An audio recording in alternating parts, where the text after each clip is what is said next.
Yes, lovely people. Hope you're well. Welcome back to another summer daily news show. My name is Callum, representing Team Kop-Ish. As always, guys, when we get behind this mic, all that we ask is that you subscribe, comment, and like. So, people, first and foremost, happy Friday to everyone. The weekend is almost upon us. Again, if you're in the UK, it's going to be a hot weekend. Every day at the moment is hot. I might as well be in Jamaica. Obviously, the air is a bit cleaner in Jamaica and all that, but I digress. But it is hot as hell where we are in the UK. Bless up to everyone watching around the world as well. Some good topics to speak about today. I don't know how you guys are going to perceive my takes on things. I've been getting called out for being negative by one section of fans and FSG lovers by another section.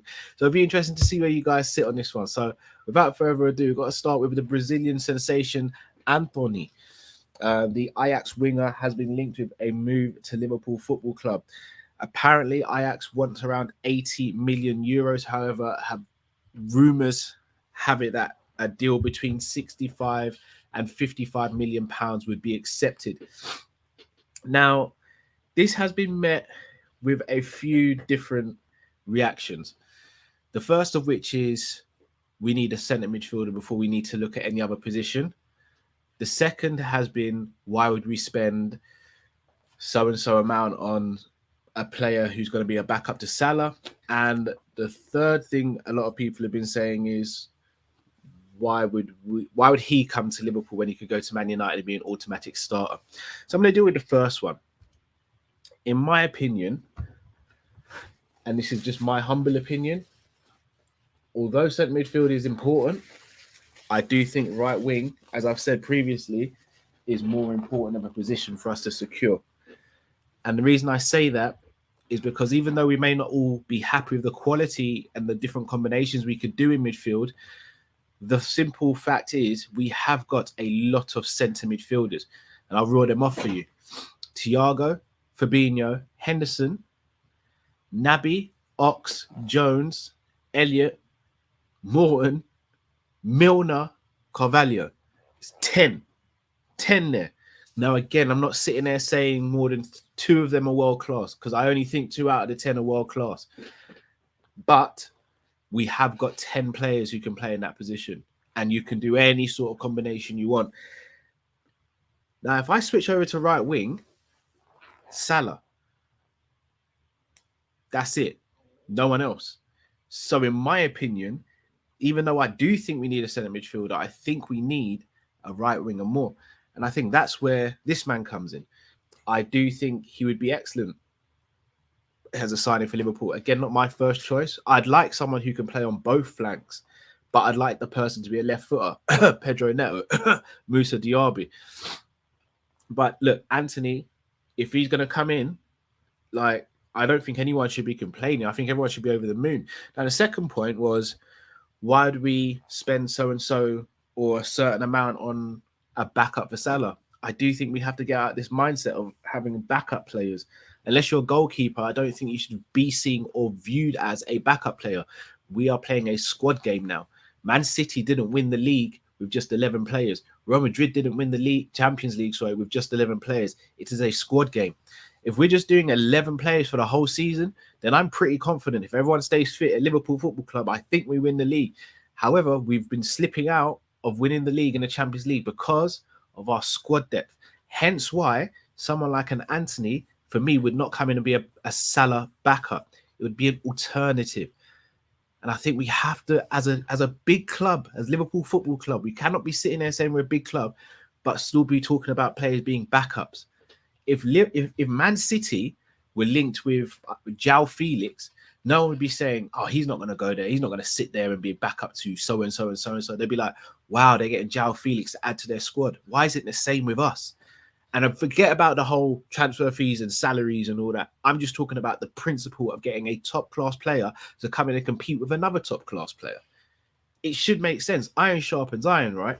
So in my opinion, you try and go and get someone like an Antony. You try and go and get someone like a Pedro Neto when fit. You try and go and get someone like a Moussa Diaby, because they can come in and not only challenge Salah, but if Salah falls out of form or gets injured, then you know you've got a shoe-in replacement as well. So for me, it's a no-brainer. But again, that's just my humble opinion.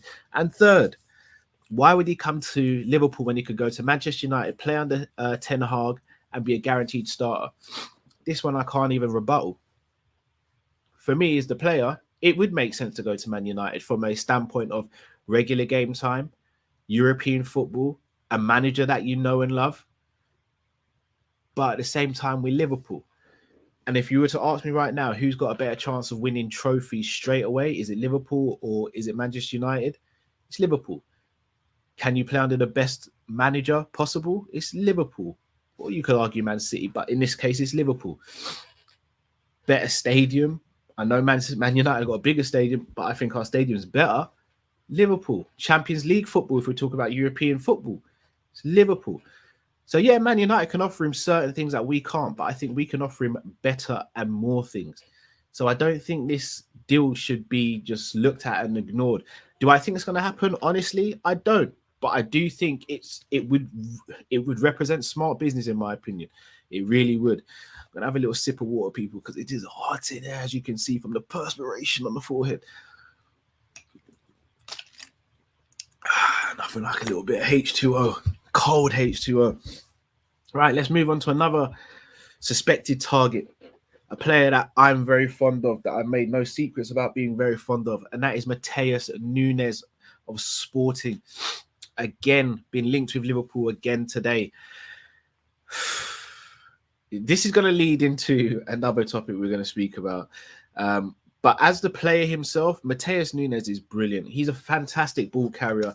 Is he defensively fantastic? No, he's not. Sorry, I had a little water break. Far from it. But is what we need another fantastic centre midfielder defensively? No, we need someone who's good at carrying the ball forward, good at breaking lines with their passing, good at breaking lines with their dribbling, good at shooting, good at arriving in the box late. And he does all of these things. And at the age of 23, with a suspected buyout of around 35 million, for me, this is a no-brainer.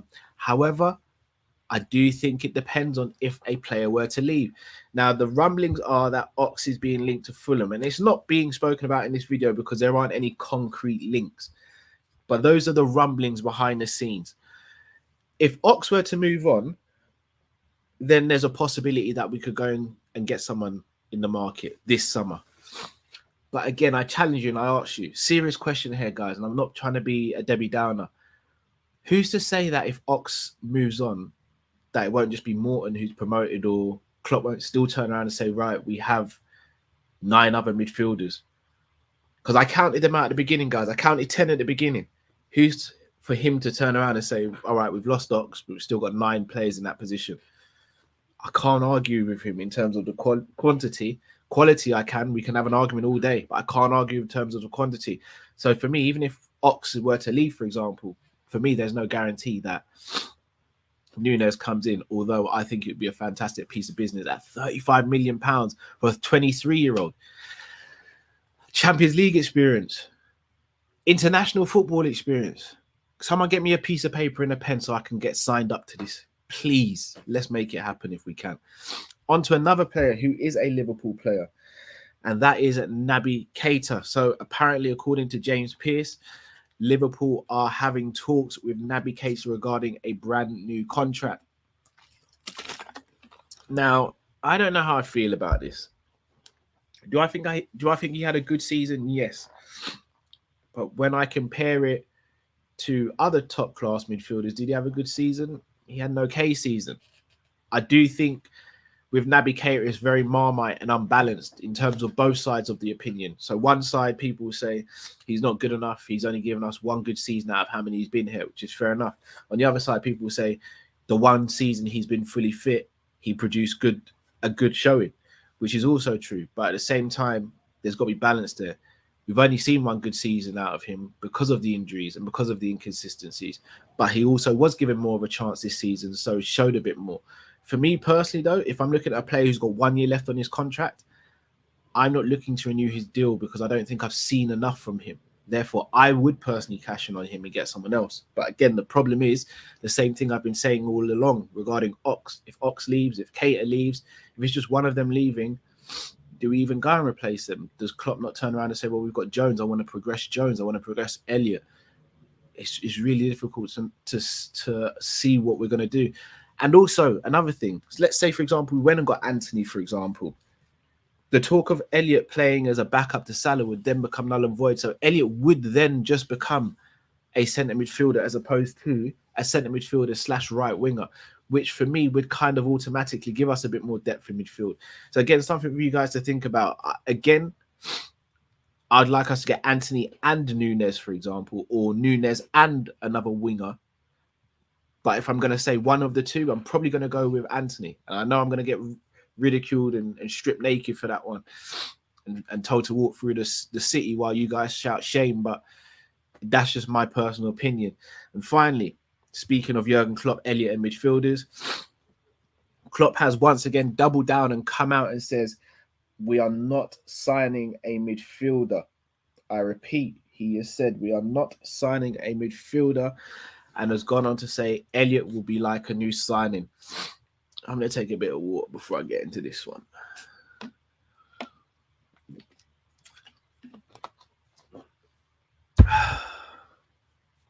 That phrase, like a new signing, really frustrates me. It just does. It always has. I think it always will. Elliot played the first 4 games this season, got injured, was available from February onwards. So he's not a new signing. He's not like a new signing because he's played for Liverpool. He's played a few times for Liverpool. This is nothing on Elliot. I love Elliot. Elliot's probably my favourite of the younger crop of players. But can we stop doing this? Can we just say we're happy to have Elliot back and want to see how he progresses this season? He's not like a new signing. I personally don't think we can go in this season and rely on Elliot. I think it's unfair to do. He's a young player. With young player comes inexperience. With inexperience comes inconsistency. Why are Liverpool Football Club pinning all their hopes on Elliot? Plus, I ask you, who is Elliot learning off in midfield? Who is similar to Elliot? Who has got similar ilk or similar skill set to Elliot? Who is he learning from? I'm not talking about characteristics in terms of mentality and all that, because Henderson will teach you about mentality. Thiago and Flacco will teach you about that. I'm talking about who's there saying, right, you get the ball down and this is how you pass it, or this is how you make decisions. Because I don't think Henderson has that capability to do that, with all due respect to him. I love Hendo, but that's not his game. Flacco's a DM. Thiago, maybe. That's it. Why not go and get someone who's 23 to 26 years old while Elliot's still only 18, 19? So he can learn and develop from that person as well as get game time. It's the best of both worlds. We've already got Elliot. He's not a new signing. He's not like a new signing. Like, I don't get it. And again, look, Klopp's the manager. I'm not going to sit here and say I know more than Jurgen Klopp. But at the same time, for anyone who turns around and says, oh, how dare I question Klopp, or how dare I do this, or how dare I say that? I ask you, is Jurgen Klopp perfect? He's not. He's the best manager in world football. He's my favorite manager of all time. In my opinion, in my lifetime, he's Liverpool's best manager. In my lifetime. Before anyone goes crazy, I know about Shankly, Paisley, and Kenny. But in my lifetime, Jurgen Klopp is the best manager Liverpool have had. But that doesn't mean he's without fault. And again, I know some of you will say, this is on FSG, they're not providing him the funds. And if he had the money and was backed, he would do this. And we'll only know what it's like when Klopp leaves. Well, for a start, Klopp's not leaving because he signed an extension. And thank God he signed an extension. But also, if we're going to look at someone that people keep on going back to as a comparison, is Arsene Wenger at Arsenal. Am I not correct in saying since Arsene Wenger's left, Arsenal has spent way more money than they ever spent under Wenger? So I ask you, is it Klopp or is it FSG? Because a lot of people blame Arsenal's owners, but they are spending a lot of money and have spent a lot of money since Wenger's gone. So again, I ask, is Klopp's stubbornness going to be a little bit of a downfall this season in terms of us winning the league or Champions League? And before anyone goes crazy, absolutely no. I do not want Klopp to leave Liverpool Football Club. No, I do not stop believing in Jurgen Klopp and his philosophies. But at the same time, I think as a fan, I'm entitled to ask questions. And if you don't think I'm entitled to ask questions, then I ask you, why do you blindly follow anyone or anything? I don't get it. But look, I'm only here for a short time. We are going to be back later on this evening with a Friday night call-in show. So make sure you join us for that. I'm sure you guys will have questions for us and statements to make regarding the midfield situation, regarding Jurgen Klopp's comments, regarding some of the transfer rumours. So as always, guys, we appreciate you guys from the bottom of our hearts. Please do like, comment, subscribe if you haven't already. Until we see you next time, people. Stay safe, stay blessed. We are Kop-Ish and we are out, people. Take care.